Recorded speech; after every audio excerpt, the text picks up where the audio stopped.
ইতিহাসের সঠিক সাইডটাতে থাকার, রাইট সাইড অফ দ্য হিস্ট্রিতে থাকার। স্যার এখন প্রশ্ন করেছেন যে এনসিপির স্ববিরোধিতা কিনা, যে জুলাই সনদে এনসিপি স্বাক্ষর করে নাই, কিন্তু এখন জুলাই সনদ নিয়ে সবচেয়ে বেশি অ্যাক্টিভিজমটা এনসিপি করেছে। দেখুন এখানে দুইটা ইস্যু, একটা হচ্ছে জুলাই সনদ ইন সাবস্টেন্স, এটা নিয়ে আমাদের কখনোই কোনো আপত্তি ছিল না, বরং আমরাই জুলাই সনদের পক্ষে সবচেয়ে অগ্রগামী ভূমিকা পালন করেছি। এটা যাতে বাস্তবায়ন হয় সবচেয়ে বেশি ভূমিকা পালন করেছি আমরা, এবং সাবস্টেন্সগুলো অর্থাৎ কন্টেন্ট কি কি আসবে, কি কি সংস্কার প্রস্তাবনা থাকবে, এটা আমরা সাজেস্ট করেছি, এটা আমরা প্রপোজ করেছি, এবং এটার পক্ষে জোরালো যুক্তি উপস্থাপন করেছি ঐক্যমত্য কমিশনে। আপনি দেখবেন ইনফ্যাক্ট জামায়াতের নেতৃবৃন্দ কিন্তু এরকম জোরালো যুক্তি উপস্থাপন করেন, যেরকম আমরা করেছি। আমরা এই ফাইটটা দিয়েছি, অনেকটা গণপরিষদীয় ফাইটের মতোই হয়েছিল। তো ফলে এনসিপির জুলাই সনদের সাবস্টেন্স নিয়ে, কন্টেন্ট নিয়ে দেয়ার ইজ নো কোয়েশ্চেন, আমাদের কোনো ডাউট নাই, কিচ্ছু নাই। আমাদের প্রশ্নটা ছিল প্রসিডিওরের।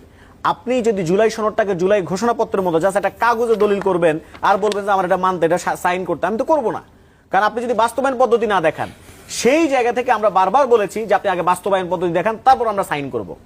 আমাদের আন্দোলনের ফলেই, আমাদের এই ধরনের আবদারের ফলে, আমাদের এই ধরনের কথাবার্তা, দুইটাই আবদার এবং আন্দোলন, ঠিক আছে, আপনি যেভাবে আপনি এটাকে ফ্রেম করতে চান, এগুলোর ফলেই সরকার বাধ্য হয়ে জুলাই সনদ বাস্তবায়ন আদেশটা জারি করেছিল, বাধ্য হয়ে গণভোটের কথা বলেছিল। বিএনপির অনেকে তো গণভোটকে পাত্তাই দেয় নাই, কথায় কথা বলছে গণভোট অবৈধ, কথা বলছে গণভোটের কোনো সাংবিধানিক ভিত্তি নাই, কিন্তু আমরা আমাদের পজিশনে অটল ছিলাম, আমরা আমাদের পজিশনে অনড় ছিলাম, যার কারণে সর্বশেষ আমরা দেখতে পাই যে জুলাই সনদটাকে বাস্তবায়ন করার জন্য একটা বাস্তবায়ন আদেশ এবং গণভোটের আয়োজন হলো। ফলে আমাদের প্রবলেমটা কোনোভাবে সাবস্ট্যান্টিভ ছিল না, এটা ছিল টেকনিক্যাল যে ইস্যুটা সেটা।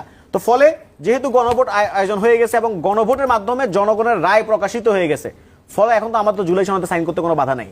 আমার টেকনিক্যাল যে সমস্যাটা ছিল সেই সমস্যাটা দূরীভূত হয়েছে, গণভোট যেহেতু হয়েছে আপনার সেই এই কারণে এরপরে যে, এবং আমরা আমাদের সেই স্বাক্ষরটা করেছি। তার মানে হচ্ছে আমাদের তো সাবস্ট্যান্টিভ কোনো ইস্যু নাই। ফলে যেটাকে এভাবে দেখানো হচ্ছে এনসিপি স্ববিরোধিতা, স্ববিরোধিতা কাকে বলে? স্ববিরোধিতা বলে হচ্ছে এইটাকে, যে আপনি ওই জুলাই সনদ এবং বাকি সবকিছুতে আপনার পলিসি রিফর্মে আপনি বলে আসছেন যে আমি নারীদের প্রতি খুবই ফ্রেন্ডলি, আর ওইদিকে আপনি গ্রামে গঞ্জে তৃণমূলে আপনার নেতা কর্মীরা গিয়ে হামলা করে হচ্ছে নারীদের উপর, জামায়াতের নারী কর্মীদের উপর। কেন? তারা হচ্ছে বোরকা পরে নাকি ভোট জালিয়াতি করতে পারে, ভোট ডাকাতি করতে পারে, এবং বিকাশ নাম্বার নাকি তারা খুঁজতেছে, এই কারণে আপনি